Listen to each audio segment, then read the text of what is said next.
जब से आज़ादी मिली है तब से हिंदुस्तान मुस्लिम इशूज़ को फेस कर रहा है और बार बार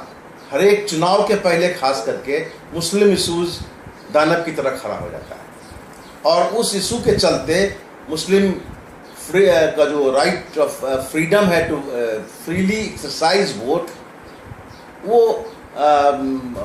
कैद सा हो जाता है। वो वोट एक्सरसाइज फ्रीली कर नहीं पाते हैं, उनको अपने सुरक्षा का ही सबसे पहला प्रश्न खड़ा हो जाता है और वो वोट देने के लिए और मुद्दों की तरफ सोचना भी नहीं चाहते, क्योंकि वो सोच सकते नहीं हैं। इस तरह से मुद्दा खड़ा कर दिया जाता है, इस तरह से उनकी सुरक्षा की बात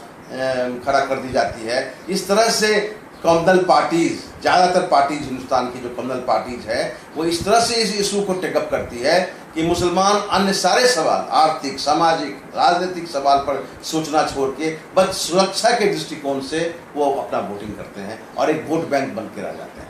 इसलिए मुस्लिम इशूज़ का कोई समाधान नहीं हो पा रहा है। दरअसल जिस सवाल को हम मुस्लिम सवाल कहते हैं वो सवाल केवल मुस्लिम सवाल नहीं है, वो 68% देश की आबादी का सवाल है। आज सच्चर कमीशन ने जो मुसलमानों के बारे में जो रिपोर्ट दी है वो रिपोर्ट 67% आबादी पर लागू होती है। 40% अति पिछड़ी हिंदुओं की आबादी, 10-12% अति पिछड़ी मुसलमानों की आबादी, 16% दलितों की आबादी, इन सारे ये पूरा जो जमात तैयार होता है 65% लोगों का, वे सब के सब वो समस्या से जूझ रहे हैं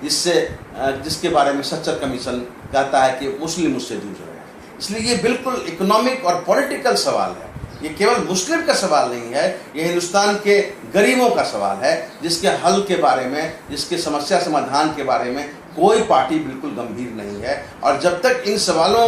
का हल नहीं ढूंढा जाएगा, इस सवालों का उत्तर नहीं ढूंढा जाएगा, तब तक मुस्लिमों की हालत वैसे ही बनी रहेगी, अति पिछड़े हिंदुओं की हालत वैसे ही बनी रहेगी और दलितों की भी हालत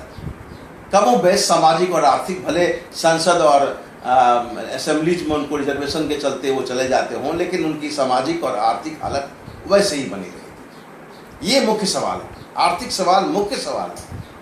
और मुसलमानों को बाध्य कर दिया जाता है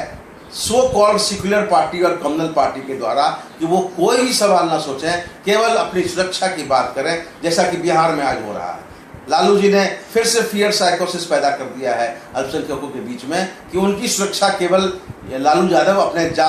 बड़े जातीय समुदाय के तरह ही कर सकते हैं। अपने जाति को मुसलमानों का लठाई बना के ही वो मुसलमान समाज की सुरक्षा कर सकते हैं और दूसरा कोई उपाय नहीं। जबकि बात यह है कि मुसलमानों को अपना सच्चा दोस्त खोजना पड़ेगा, मुसलमानों को सही राजनीति अपनानी पड़ेगी, उन राजनीतिक पार्टियों से नाता जोड़ना पड़ेगा जो सही अर्थों में दिल और दिमाग से सेक्युलर हैं, न कि केवल दिखाने के लिए, पाखंड करने के लिए। लालू यादव, कांग्रेस, नीतीश कुमार, ये सब पाखंडी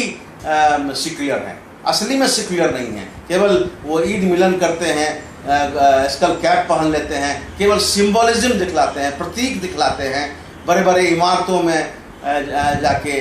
गद्दी नशीनों के पास जाके, मौलाना के पास जाके उनका गला मिल लेते हैं, लेकिन मजदूर मुसलमान के पास नहीं जाते हैं, सेक्युलर मुस्लिम के पास नहीं जाते हैं, लिबरल मुस्लिम के पास नहीं जाते हैं, जो मुसलमानों के लिए असली काम कर रहे हैं उनके पास नहीं जाते हैं। और इस तरह से कम्युनल पॉलिटिक्स को ये तमाम पॉलिटिकल पार्टी हिंदुस्तान में जिंदा रखना चाहती है, ताकि आवाम का ध्यान असली आर्थिक सवालों की तरफ न जाए और खासकर अल्पसंख्यकों का ध्यान असली आर्थिक सवालों, सामाजिक सवालों की ओर न जाए और वो वोट बैंक बन के अपनी ज़िंदगी बिताते हैं।